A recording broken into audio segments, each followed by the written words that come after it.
Y a ver, un tema central, ¿cómo está el empleo?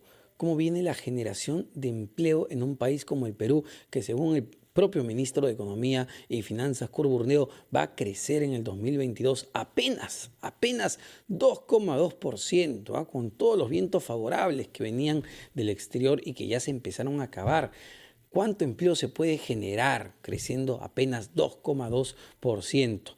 Y sobre todo, ¿cuánto empleo para los más jóvenes, los que necesitan y buscan oportunidades? Vamos a hablar de ese tema con Julio Pérez Coaguila, coordinador nacional de proyectos de la Oficina de la Organización Internacional del Trabajo para los Países Andinos. ¿Cómo está, señor Pérez Coaguila? Muy buenas tardes. Buenas tardes, Omar. ¿Cómo está? Un gusto de saludarte. Bueno, en principio, a ver, entendemos que la situación del empleo juvenil ha sido muy complicada, muy dura, no solo por la pandemia. Claro, esta situación se agravó con la pandemia. ¿Cuál es la situación ahora para los jóvenes? ¿Cuán fácil es para un joven conseguir un empleo de calidad? Sí, efectivamente, la situación de los jóvenes se ha visto muy agravada, no solo por la pandemia, sino incluso después. Nosotros el día de ayer hemos publicado el Informe Mundial de Tendencias del Empleo Juvenil 2022 y ahí nos muestra un poco los resultados más recientes que hemos podido obtener. Por ejemplo, a nivel global, el empleo juvenil ha disminuido en alrededor de 34 millones de personas entre el 2019 y 2020. Wow. Y una de evidencias que hemos podido recopilar es que esta recuperación va a ser gradual. Sin embargo, se estima que para el 2022 se recuperarán más de la mitad del déficit de empleo que teníamos en el 2020. Igual seguimos en déficit. Es decir, solo para que quede claro, según el estudio que han hecho en la OIT, sí va a haber recuperación de lo que teníamos antes de la pandemia, pero no estamos en los niveles prepandemia a niveles de generación de empleo. Por supuesto, la recuperación es lenta, pero aún no llegamos a los niveles prepandemia que teníamos del 2019. Y los déficits de empleo juvenil que hemos podido observar son muy diferenciados por las regiones, ¿no? Por ponerte un dato nada más, en la región de América Latina y el Caribe, en el 2020 se perdieron casi 15% del empleo juvenil. Esta pérdida para el 2021 ha sido menor, pero va a ser gradualmente mejorando, pero nunca va a llegar a los niveles que teníamos, por lo menos al 2022 no vamos a poder obtener los registros del 2019. ¿Y Todavía vamos a estar en déficit. y cuál es la situación ya del Perú en concreto? ¿Cómo viene la generación de empleo para los jóvenes en nuestro país? Sí, en nuestro país también ha habido un retroceso. Evidentemente se han presentado mejorías en los últimos años. Ahora, lo que estamos percibiendo también es que la crisis no solamente de la pandemia no solo ha incidido en las perspectivas del empleo de los jóvenes, sino que también ha perturbado la calidad y la cantidad de la educación y la formación, ¿no? Ajá.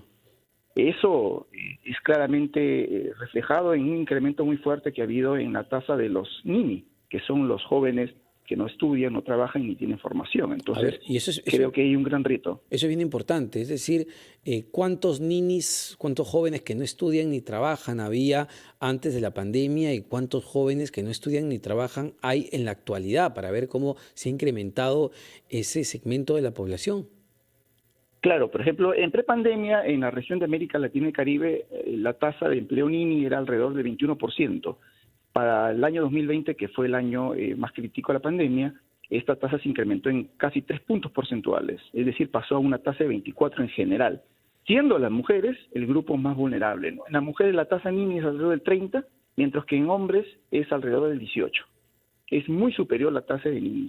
Por ponerte un dato adicional, más o menos 282 millones de jóvenes se encontraban siendo ninis en el 2020 y perdieron una etapa importante y crucial en el desarrollo de su persona y sobre todo en la formación. Es por esa razón que creemos que corren el riesgo de enfrentarse a graves desventajas en el futuro del mercado de trabajo, ¿no? Entendemos, pero ¿y en el Perú la situación de los jóvenes que no estudian ni trabajan se ha agravado? ¿Hay más jóvenes que no Sí, estudian ni trabajan? sí, efectivamente, para el año 2020 la tasa pasó a más o menos niveles de por encima del 30%. Wow. Para el 2021 ha bajado, pero aún está todavía en los niveles un poco superiores a lo que teníamos del año Y, 2019, y, qué año ge- prepandemia. y para ver las consecuencias, que es lo importante, ¿qué genera tener tantos jóvenes que no estudian ni trabajan? Bueno, el tema es que ahí, digamos, afecta directamente a las perspectivas de desarrollo personal y a las oportunidades de empleo que podrían tener este grupo vulnerable en los siguientes años, ¿no? Porque es un periodo de formación que lamentablemente también se vio interrumpida por el confinamiento social y productivo, lo cual ha reducido las perspectivas de desarrollo y de formación que son necesarias en un mundo del trabajo que cada vez es más dinámico, ¿no? Y en Perú detectan como Organización Internacional del Trabajo políticas claras para fomentar el empleo juvenil, ojo, pero el empleo juvenil de calidad, no el informal, Correcto. porque claro, aquí Sí. los jóvenes tienen que trabajar, todo el mundo tiene que trabajar, pero normalmente lo tiene que hacer en la informalidad, porque es lo que hay. Correcto, sí, definitivamente. Mira, creemos que los problemas del desempleo, la inactividad y la precariedad laboral de los jóvenes deben situarse en el centro de las políticas de recuperación económica.